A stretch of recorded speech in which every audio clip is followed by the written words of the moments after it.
في ناس مهما الدنيا اديتهم فرص ومهما مسكوا فلوس لازم يرجعوا للصفر. ليه؟ لان المشكلة مش في الفلوس، المشكلة في مخه. الفلوس بتطير من ايده. رائد الافكار الوحيد في الوطن العربي. وتعال اقول لك بقى على البدايه اللي هتصدمك. انت تعرف ان في ناس فازت بجوائز ملايين في اليانصيب؟ عارف كام واحد منهم رجع افقر من الاول؟ مش زي الاول، افقر من الاول. اكتر من 70% من اللي فازوا بالملايين رجعوا تحت خط الفقر خلال كام سنه. يعني المشكلة مش في انك تمسك فلوس، المشكلة انك مش جاهز تمسكها. الفرق بين الغني والفقير مش في الحساب البنكي، في الطريقة اللي بيشوف بيها الفلوس. وتعال اقول لك على مثال حي يشرح الموضوع ده بمنتهى البساطة واي حد يفهمه.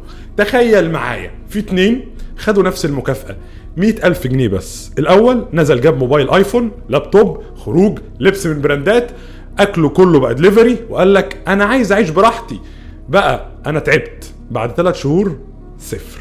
التاني راح خد كورسات، دخل شراكة في مشروع بسيط، اشترى بضاعة، علم نفسه مهارة تساوي ذهب في السوق، وحط جزء في مشروع. بعد 6 شهور 100,000 بقوا 150,000 جنيه شغالين لوحدهم. هو نفس الرقم بس الفرق في دماغ اللي مسكه. وتعالى بقى اقول لك على 3 افكار بتمص دم الفلوس عند الفقير.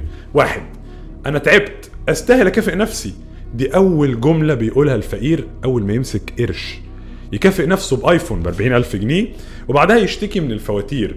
بيشوف الفلوس كأنها تعويض عن الشقاء مش وسيلة للهروب منه. 2، الفلوس بتيجي وتتعوض. لا يا عم، الفلوس مش حمام سباحة بتملاه وتفضيه.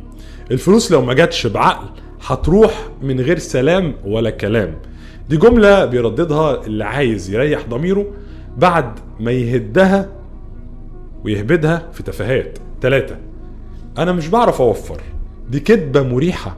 الحقيقة انت ممكن توفر لو اتزنقت، بس دماغك رافضة تربط بين الحرمان المؤقت والاستقلال المالي. وتعال اقولك على التمرين اللي يفضحك قدام نفسك. هات ورقة وقلم واكتب السؤال ده: لو جالي 100,000 دلوقتي هصرفهم في ايه؟ لو سمحت اكتب كل حاجة، بس بقولك ايه بصراحة، هو انت هتضحك على نفسك؟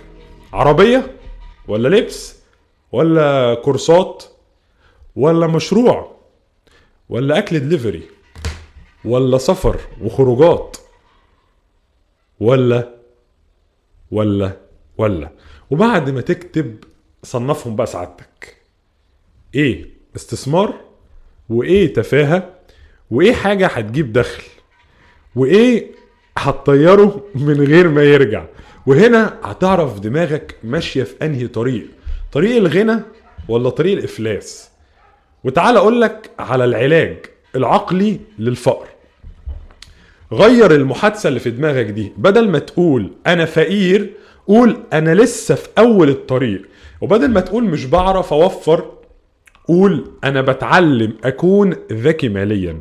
ابدأ صغير مش بذكاء. مش لازم تبدأ بشركة، ابدأ بمهارة.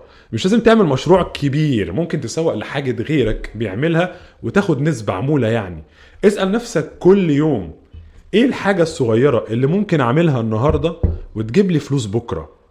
في النهاية لو ما برمجتش دماغك تبقى غنية، الفلوس اللي هتمسكها النهاردة هتبقى لعنة مش نعمة.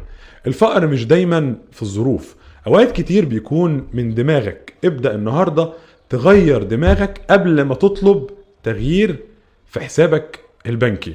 ولو عايز تغير دماغك وعقليتك الى العقلية الغنية، عملت لك كتاب برمجة الثراء اللي هيبرمج عقلك على الغنى وينسف افكار الفقر.